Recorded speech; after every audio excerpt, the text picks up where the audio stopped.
लोग कहते हैं कि नफ़रत एक बुरी चीज़ है, दिल को खोखला कर देती है और इंसान को अंदर से तोड़ देती है।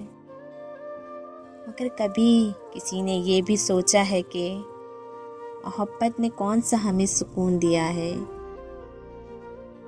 इसने भी तो हमें ख्वाब देकर छीन लिए, अपनायत का एहसास देकर तन्हा कर दिया। नफ़रत शायद फौरी ज़ख्म देती है, मगर मोहब्बत खुशी से तिनका तिनका रूह को बिखेर देती है।